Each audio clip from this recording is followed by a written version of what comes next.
हाँ जी सर, आज जो भाटाला में बाबा साहब की प्रतिमा को खंडित किया गया था और उसके बारे में आज इकट्ठे हुए थे, क्या मामला था, पूरी कहानी कैसे हुई? देखिए, भाटला में बाबा साहब की प्रतिमा स्थापित की गई थी। एक नई प्रतिमा स्थापित की गई थी 14 अप्रैल 2023 को, इसी साल 3-4 महीने पहले, 3-4 साल पहले एक प्रतिमा इसी 14 अप्रैल को एक प्रतिमा स्थापित की गई थी। और 2 दिन पहले आधी रात को कोई अज्ञात शख्स या अज्ञात शख्सों की एक पूरी टीम जो है वो बाबा साहब की प्रतिमा को उन्होंने खंडित कर दिया और प्रतिमा की बाजू तोड़ दी।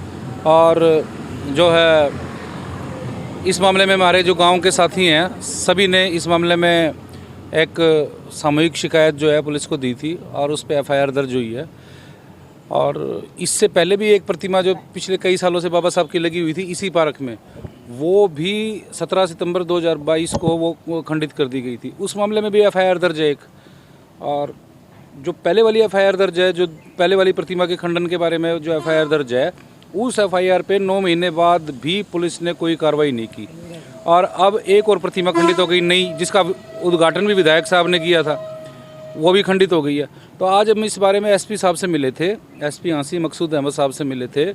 हमने एसपी साहब को कहा था कि एसपी साहब ने हमसे कहा कि हम नई प्रतिमा लगवा देंगे। हमने कहा कि नई प्रतिमा लगवाने का क्या फ़ायदा है, फिर कोई आगे उसको तोड़ जाएगा।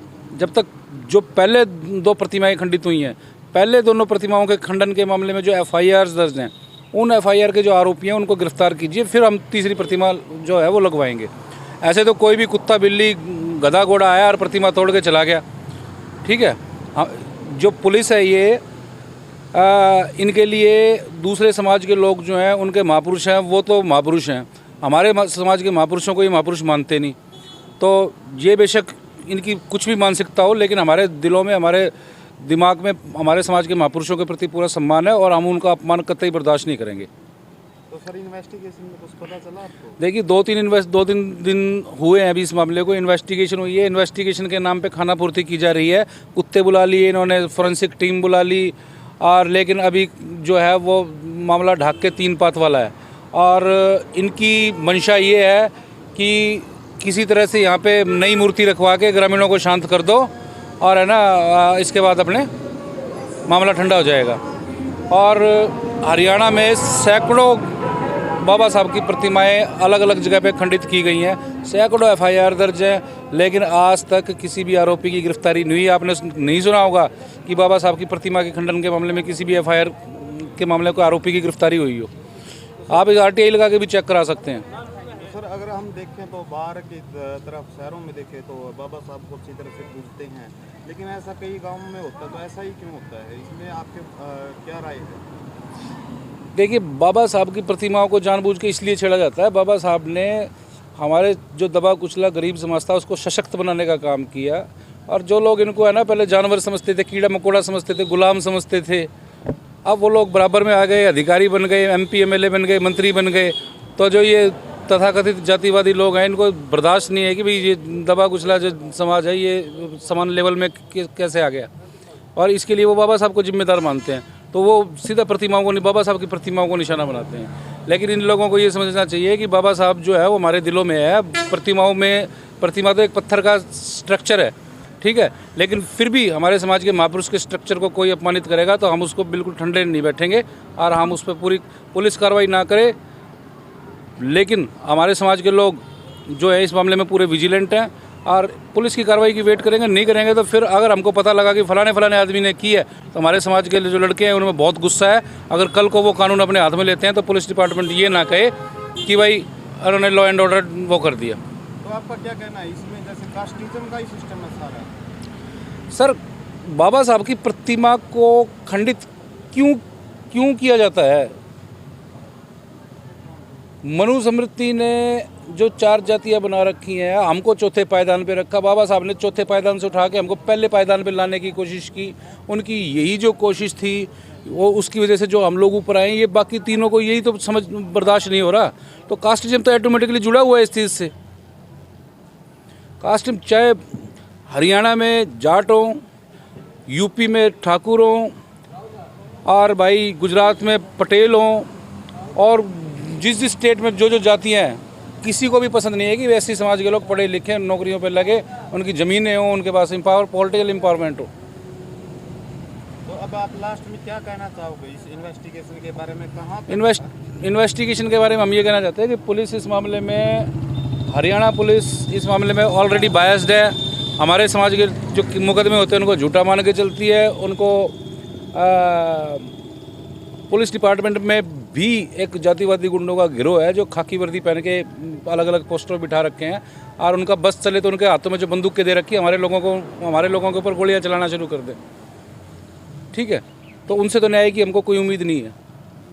ठीक है, तो मेरी तो पूरे समाज के लोगों से अपील है कि भाई जो गांव, हर गांव में हमारे समाज का यूथ जो है वो इकट्ठा हो और खुद के हथियार रखें, लाठी रखें, डंडे रखें और भी हथियार रखें, और इस तरह की कोई घटना हो, चाहे वो जातिगत अपमान की हो, छेड़खानी की हो, मर्डर की हो, मारपीट की हो, सामाजिक बहिष्कार की हो, रेप की हो, किसी तरह की घटना हो, और पुलिस, कोर्ट, संविधान जब न्याय करे उससे पहले तुम खुद न्याय लेने का काम करो।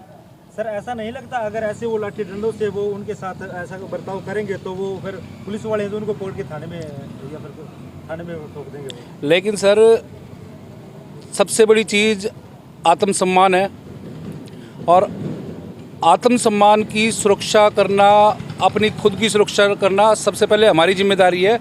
और कानून हमको अधिकार देता है अपने आत्मसम्मान को रक्षा करने की, अपनी प्रॉपर्टी की रक्षा करने की, अपनी जान की रक्षा करने की, अपनी बहन बेटियों की रक्षा करने की।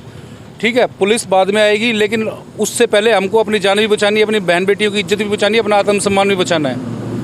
मेरी अपील ये नहीं है कि वो हथियार उठा के इन लोगों की तरह गुंडागर्दी करनी शुरू कर दें। मेरी अपील केवल ये है कि अपने आत्मसम्मान, बहन बेटियों और अपनी जान, इसकी सुरक्षा के लिए हथियार उठाने का काम करें। तो अगर इस मामले में जो है इसकी निष्पक्षता से जांच नहीं हो रही है और आरोपियों को पता नहीं लग पा रहा, या ये नहीं कर पा रहे हैं उनका पता, तो आगे क्या एक्शन रहेगा फिर आप? देखिए, बाटला सोशल बाइकआउट का जो प्रकरण था उसमें भी पुलिस वालों ने इनकी मदद की थी। वो पुलिस वाले आज हंसी से बाहर फेंक दी उठा के, कानून की मदद से हमने हंसी से बाहर फेंकवाए उठा के। ठीक है, उन पुलिस वालों वो डिपार्टमेंट इंक्वायरी झेल रहे हैं। अगर इसमें ऐसा हुआ तो हमारे पास कानून के पूरी हथियार है, इन पुलिस वालों के भी बदन से हम खाकी वर्दी उतरवाने का काम करेंगे। चलो, धन्यवाद। ये अजय बाटला है हमारे, ये ग्रामीण है और ये सारा का सारा मामला देख रहे हैं। अच्छा जी, तो अजय आपका क्या कहना है इस मामले के बारे में? इसमें मेरा ये कहना है सर कि बाबा साहब की जो मेरे गांव बाटला में प्रतिमा जो खंडित की गई है जिन जातिवादी गुंडों के द्वारा, ये बिल्कुल ही निंदनीय घटना है।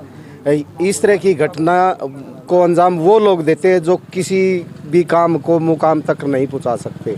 आपस में वैर भाव करवाना, लड़ाई झगड़े करवाना, इन लोगों का यही काम है। लेकिन मैं आप मीडिया के माध्यम से ये बताना चाहता हूँ कि पुलिस प्रशासन को ये बताना चाहता हूँ कि वो हाथ पे हाथ रख के ना बैठे।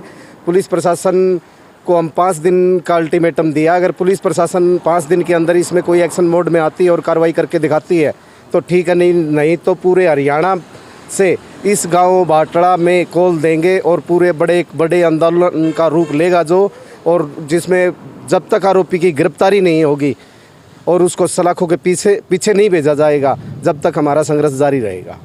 इससे पहले जो घटना हुई थी उस टाइम भी प्रतिमा को खंडित किया गया था, क्या उन आरोपियों का पता लगा? नहीं, बिल्कुल पता नहीं लगा। उस घटना के बारे में 18/9/2022 को थाना सदर हांसी में एक मुकदमा नंबर 399 नंबर मुकदमा दर्ज है, और उसमें आज तक पुलिस ने कोई भी कार्रवाई नहीं करी है। जो आरोपी था उसमें बाबा साहब की प्रतिमा को तोड़ने वाला, उसको पकड़ने का काम नहीं किया है। और हमारे गांव में जो सामाजिक बहिष्कार का जो मामला चलता आ रहा है उसके मद्देनज़र देखते हुए हाई कोर्ट की डायरेक्शन पे पुलिस चौकी गांव में खुली हुई है जो पीड़ित जो लोग हैं उनकी सुरक्षा के लिए। लेकिन पुलिस वालों का जो रवैया है वो पीड़ितों के ऊपर तो अत्याचार का, और जो पीड़ित के ऊपर अत्याचार करते हैं उनसे वो साथ में बैठ के चाय पीना, हुक्का पीना वही चौकी के अंदर, ये काम करते हैं।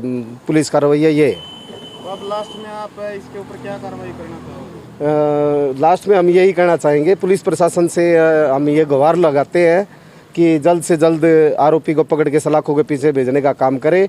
और यहाँ पे जितना भी दलित समाज है उसके अंदर पूरा गुस्सा है। अगर पुलिस प्रशासन जल्द से जल्द आरोपी को पकड़कर सलाखों के पीछे नहीं भेजता तो एक बड़ा आंदोलन का रूप लेगा ये।